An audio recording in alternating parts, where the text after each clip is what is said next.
Good morning, नमस्कार दोस्तों। इस वीडियो में हम जितने प्रश्न देखने वाले हैं पूरे डिटेल में और एक्स्ट्रा फैक्ट के साथ में। अगर आपको इस वीडियो का पीडीएफ चाहिए तो हमारे टेलीग्राम ग्रुप को ज्वाइन कर लीजिए, जिसका लिंक इस वीडियो के डिस्क्रिप्शन में मिल जाएगा। आप वहां से आसानी से डाउनलोड कर पाएंगे दोस्तों। अब देखिए, हमारी जो पीडीएफ होती है वो क्या से अलग है दोस्तों। इसलिए अलग है क्योंकि अगर आप आज इसको डाउनलोड करते हैं दोस्तों, इसमें हम इतनी डिटेल में दे रखे हैं कि अगर आपके पेपर 2 महीने के बाद भी होगा तो आप आसान तरीके से इसको पढ़ करके याद कर पाओगे दोस्तों। ओके, तो हम देखते हैं आज की वीडियो का पहला प्रश्न।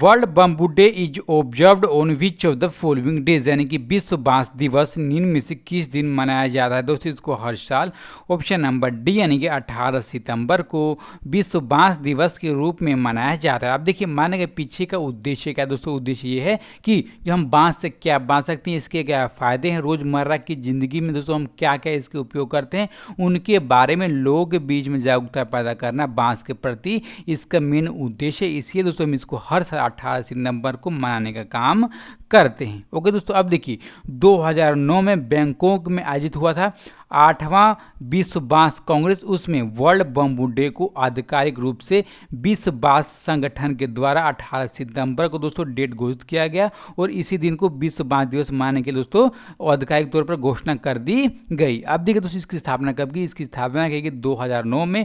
और दोस्तों अब की बार यानी कि 2020 में हम 11वां संस्करण मना रहे हैं इस वर्ल्ड बम्बू डे का दोस्तों। अब देखिए, आपको याद करना होगा इसकी अब की बार की थीम क्या है दोस्तों। थीम है बम्बू नाव। क्या? बम्बू नाव अब की बार की इसकी थीम है दोस्तों। इसको आप याद कर लीजिएगा बहुत आसान तरीके से। ओके, अगर आपको वीडियो अच्छी लग रही है तो वीडियो को दोस्तों अभी लाइक कीजिएगा। अच्छी ना लगे तो डिसलाइक कर दीजिएगा। डिसलाइक क्यों किया अपनी आवाज़ से दोस्तों बताइएगा। ओके, और जो भी दोस्त इस चैनल पर नए हो चैनल को सब्सक्राइब कर बेल बटन दबाना बिल्कुल भी ना भूलिएगा। ओके दोस्तों, अब हम देखते हैं अगला प्रश्न 2 नंबर के लिए। Which country is ranked 116 in the World Bank latest annual Human Capital Index 2020, यानी कि विश्व बैंक के ताज़ा वार्षिक ह्यूमन कैपिटल इंडेक्स 2020 में किस देश को 116वां स्थान मिला है दोस्तों। इस देश का नाम है ऑप्शन नंबर डी यानी कि भारत। अब देखिए दोस्तों, जो ये ह्यूमन कैपिटल इंडेक्स 2020 है, इस इंडेक्स को जारी किसने किया दोस्तों। इस इंडेक्स को संयुक्त तौर पर जारी किया है इंस्टीट्यूट फॉर मैनेजमेंट डेवलपमेंट और Singapore university for technology and design. इसने दोस्तों संयुक्त तौर पर इस इंडेक्स यानी कि ह्यूमन कैपिटल इंडेक्स को जारी करने का काम किया दोस्तों। अब देखिए, जो भारत के दोस्तों जो शहर हैं उनमें एक दोस्तों महत्वपूर्ण रैंकिंग है। उसमें जो भारत के महत्वपूर्ण शहर जैसे में मुंबई, दिल्ली, हैदराबाद, बेंगलोर दोस्तों, इनकी रैंकिंग पिछले सालों की अपेक्षा कम कर दी गई दोस्तों। अब देखिए, एक इसमें रैंकिंग जारी की है कौन सी, तो स्मार्ट सिटी की इंडेक्स जारी किया गया दोस्तों। अब देखिए, इसमें जो हैदराबाद है इसको अब की बार की रैंक दिया गया 85, पिछले बार का था इसका 67। ओके, दिल्ली को दिया गया दोस्तों कितना, तो दिल्ली को दिया गया अब की बार 66 और 2019 में हुआ करता था ये 68 नंबर पर। मुंबई है अब की बार 93 पर, पिछले साल 78 नंबर पर था दोस्तों। और बेंगलोर 95 नंबर पर है अब की बार, और पिछले साल ये हुआ करता था 79 नंबर पर दोस्तों। अब देखिए, हमने तो देख लिया सिटी में स्मार्ट सिटी इंडेक्स, ठीक है। अब देखिए दोस्तों, ओवरऑल देश में कौन से नंबर 1 देश है दोस्तों। देखिए, नंबर 1 इस इंडेक्स में है कौन सा, तो ये है सिंगापुर। कितने अंकों के साथ, तो 0.188 स्कोर के साथ में। ओके, 2 नंबर पर है दोस्तों हांगकांग एंड चाइना 0.181 रैंकों के साथ, और 3 नंबर पर जापान 0.80 अंकों के साथ में दोस्तों। अब देखिए दोस्तों, इसको आंकड़े जारी किसने किया, तो वर्ल्ड बैंक दोस्तों। जो वर्ल्ड बैंक है इसके पेरेंट टाइम के प्रेसिडेंट हैं डेविड रॉबर्ट मालपास, आपको याद होगा। और इसका मुख्यालय वाशिंगटन डीसी यानी कि यूनाइटेड स्टेट्स में इसका मुख्यालय है। ओके, अगला प्रश्न 3 नंबर के लिए। Which country has secured first place in the latest ranking release by FIFA recently, यानी कि हाल ही में फीफा की तरफ से जारी ताज़ा रैंकिंग में किस देश ने प्रथम स्थान प्राप्त किया, तो प्रथम स्थान प्राप्त किया ऑप्शन नंबर सी यानी कि दोस्तों बेल्जियम ने फीफा की रैंकिंग में नंबर 1 स्थान प्राप्त किया। अब देखिए, जो फीफा की रैंकिंग होती है ये फुटबॉल खेल की रैंकिंग है दोस्तों। अब देखिए, नंबर 1 है बेल्जियम, तो नंबर 2 कौन है, तो नंबर 2 दोस्तों नंबर आता है फ्रांस का, और नंबर 3 पर आता है अपना कौन है दोस्तों, ब्राज़ील। 4 नंबर पर है इंग्लैंड, और 5 नंबर पर आता है दोस्तों पुर्तगाल। ओके, अब देखिए दोस्तों, जो अगला 2022 में जो फीफा का वर्ल्ड कप होने वाला है वो कहाँ होने वाला है दोस्तों, वो होने वाला है कतर में। और कतर की जो फीफा की रैंकिंग है प्रेजेंट टाइम पर कितनी, तो 55 नंबर पर दोस्तों इसकी रैंकिंग है। अब देखिए जो पिछली बार का जो फीफा का वर्ल्ड कप किसने जीता था दोस्तों, वो जीता था जो 2 नंबर पर फ्रांस उसने दोस्तों। और कहाँ हुआ था, ये हुआ था रसिया में, और 2018 में दोस्तों हुआ था। उसने हरा किसको, तो इसने हराया था क्रोएशिया को। ओके, अगला प्रश्न 4 नंबर के लिए, which cricketer has been appointment as the new brand ambassador by online poker platform nine stacks, यानी कि online poker platform nine stacks ने किस क्रिकेटर को अपना नया ब्रांड एम्बेसडर बनाया है दोस्तों। नए ब्रांड एम्बेसडर बने हैं, ऑप्शन नंबर ए यानी कि सुरेश रैना नाइन स्टैक्स के दोस्तों नए ब्रांड एम्बेसडर बन गए दोस्तों। अब देखिए जो नाइन स्टैक है दोस्तों किस प्रकार की एक ऑनलाइन प्लेटफॉर्म दोस्तों, ये यहाँ पर सट्टा लगाने का दोस्तों एक ऑनलाइन प्लेटफॉर्म दोस्तों। ठीक है, अब देखिए आपको पता होगा कुछ दिन पहले दोस्तों आंध्र प्रदेश ऐसा राज्य दोस्तों बन गया जिसने रम्मी और दोस्तों जो पोकर है उसको अपने राज्य में बैन कर दिया है दोस्तों। ठीक है, अब देखिए जो सुरेश रैना है इन्होंने दोस्तों कुछ दिन पहले यानी कि 15 अगस्त 2020 को इंटरनेशनल क्रिकेट से संन्यास की घोषणा कर दी। किसके बाद दोस्तों, तो महेंद्र सिंह धोनी के संन्यास लेने के बाद दोस्तों ये घोषणा की किसकी तरफ से, तो सुरेश रैना की तरफ दोस्तों। अब देखिए जो सुरेश रैना दोस्तों ये जो इंडियन क्रिकेट टीम है इसके तीनों प्रारूप यानी कि 1 दिवसीय टेस्ट और T20 में दोस्तों शतक लगाने वाले भारत के दोस्तों पहले खिलाड़ी कौन दोस्तों, सुरेश रैना। ठीक है दोस्तों, अब देखिए जो नाइन स्टैक्स है इसके दोस्तों परिणाम सी और संस्थापक है कौन, तो सुधीर कामत नाइन स्टैक्स के परिणाम के सह संस्थापक और CEO हैं दोस्तों। ठीक है, अब हम देखेंगे अगला प्रश्न 5 नंबर के लिए, India is the top state in happiness report 2020, यानी कि इंडिया हैप्पीनेस रिपोर्ट 2020 में शीर्ष राज्य कौन सा है दोस्तों। इस इंडिया हैप्पीनेस रिपोर्ट में दोस्तों नंबर 1 राज्य है ऑप्शन नंबर ए यानी कि दोस्तों मिजोरम। अब देखिए इस रिपोर्ट को जारी किसने किया, तो इस रिपोर्ट को जारी किया प्रोफेसर है राजेश के पिलानिया दोस्तों, और उन्होंने इस रिपोर्ट को जारी किया दोस्तों। अब देखिए ऐसा पहली बार हुआ है कि इस इंडिया हैप्पीनेस रिपोर्ट को जारी किया गया दोस्तों। अब देखिए जो पहला होता है जो बहुत इंपॉर्टेंट होता है, इसीलिए आप दोस्तों इसको आज याद कर लीजिएगा। अब देखिए इस रिपोर्ट में आंकड़े कब से कब तक के लिए गए हैं, तो मार्च 2020 से लेकर के जुलाई 2020 तक के दोस्तों इसमें आंकड़े लिए गए। अब देखिए इस आंकड़े में 16,950 लोगों के बीच में दोस्तों तथ्य लिया गया दोस्तों, और उनके सुझाव साझे किए गए हैं इसके बीच में दोस्तों। अब देखिए जो ओवरऑल दोस्तों राज्य हैं उनमें कौन कौन सा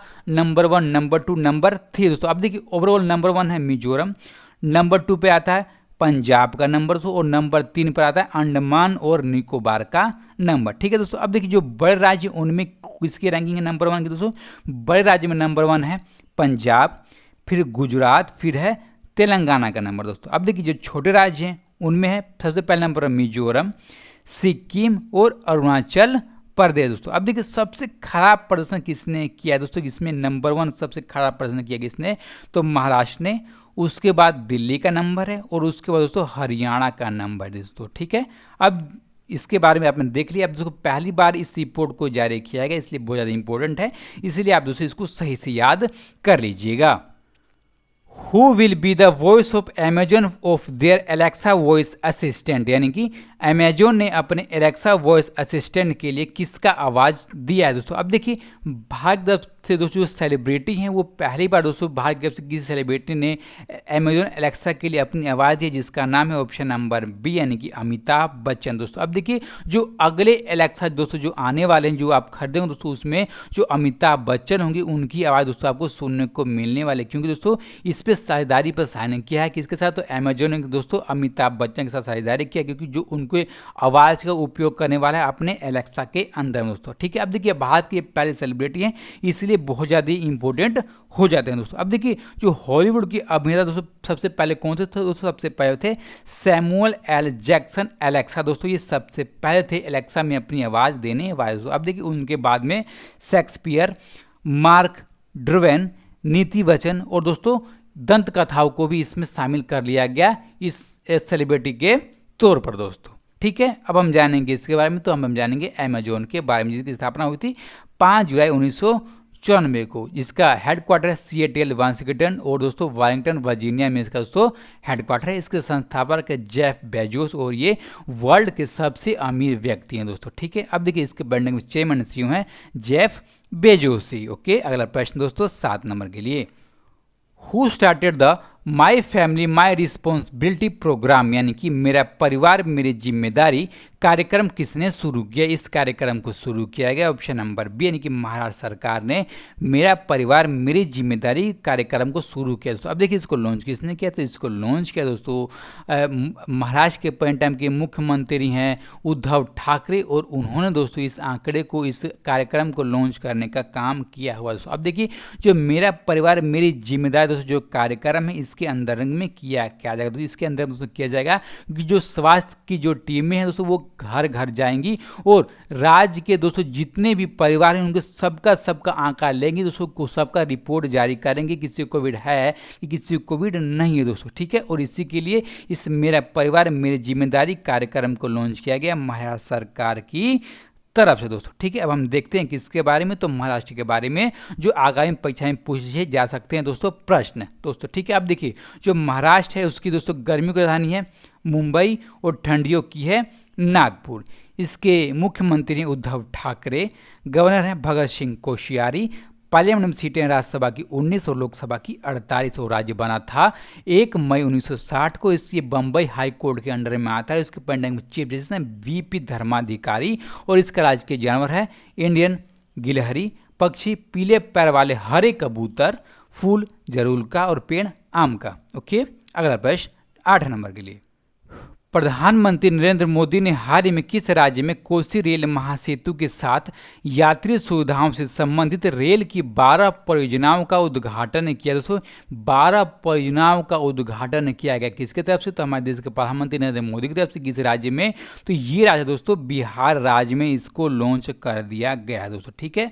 अब देखिए इसका उद्घाटन किसने किया? तो प्रधानमंत्री नरेंद्र मोदी ने इसका उद्घाटन किया दोस्तों। अब देखिए इसमें जो क्यूल नदी है उसके ऊपर एक रेल सेतु बनाया जाएगा दोस्तों। अब देखिए उसके अलावा 2 नई रेल लाइनें बिछाई गई हैं, 5 विद्युतीकरण दोस्तों जो संबंधित जो योजनाएं हैं उसको लॉन्च कर दिया गया है दोस्तों। और उसके अलावा एक इलेक्ट्रिक लोकोमोटिव शेड और एक दोस्तों बाढ़ और बख्तियारपुर में तीसरी लाइन परियोजना को भी लॉन्च कर दिया गया दोस्तों इसके अंतर्गत दोस्तों। अब देखिए आपको याद करना होगा कि जो एक कोसी रेल महासेतु है जिसकी लंबाई है 1.9 किलोमीटर और जिसको दोस्तों बनाने में कितना खर्चा है? तो 516 करोड़ रुपये इसको बनाने में खर्चा आया दोस्तों और इसको भी लॉन्च कर दिया गया दोस्तों अब की बार, क्योंकि बहुत ज़्यादा आवश्यकता होती है। और दोस्तों जो कोसी नदी है इसको आप जानते हैं दोस्तों, क्योंकि इसको हम बिहार के शोक के नाम जानते हैं कोसी नदी को, और बंगाल के शोक के नाम से दोस्तों किस नदी को हम जानते हैं? आप दोस्तों इस प्रश्न का जवाब कमेंट बॉक्स में अवश्य दीजिएगा, ओके। अब हम देखते हैं बिहार के बारे में दोस्तों। जो बिहार है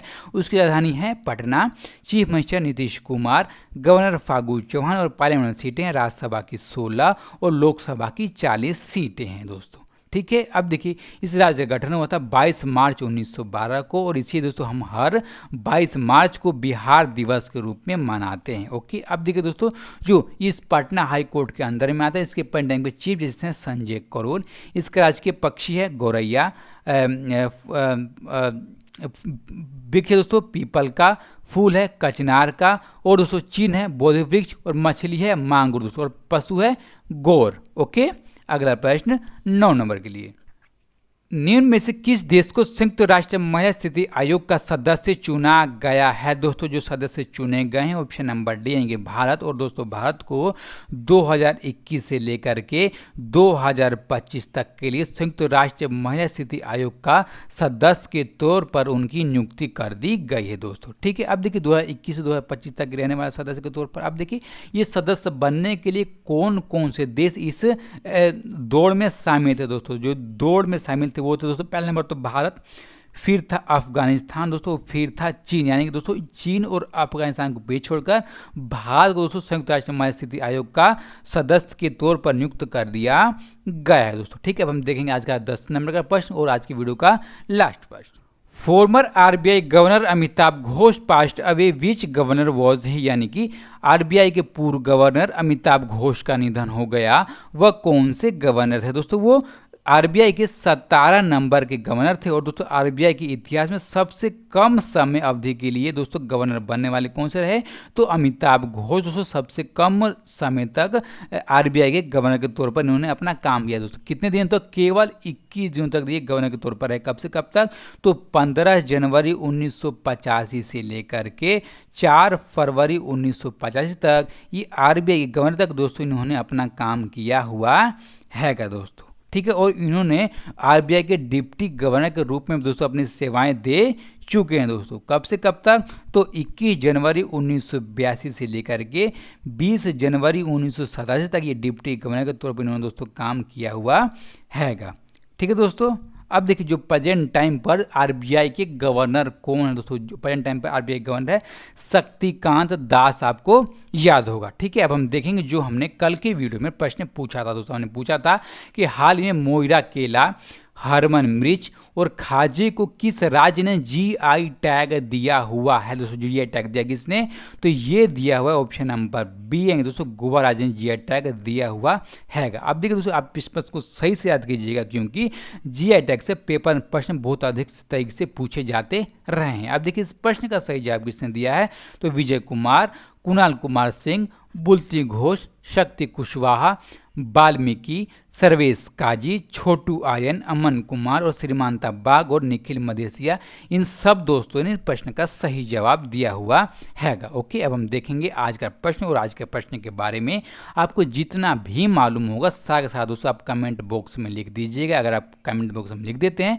तो आपको सही से दोस्तों याद हो जाता है। ओके दोस्तों, आपसे रिक्वेस्ट है कि इस वीडियो को ज़्यादा से ज़्यादा लोगों तक पहुँचाने के लिए अपने दोस्तों जितने भी आपके स्टडी रिलेटेड ग्रुप है वहाँ पर सेंड करना अवश्य कीजिएगा दोस्तों, ठीक है। और जो भी दोस्त इन चैनल पर नए हो दोस्तों, चैनल को सब्सक्राइब कर बेल बटन अवश्य दबाइएगा।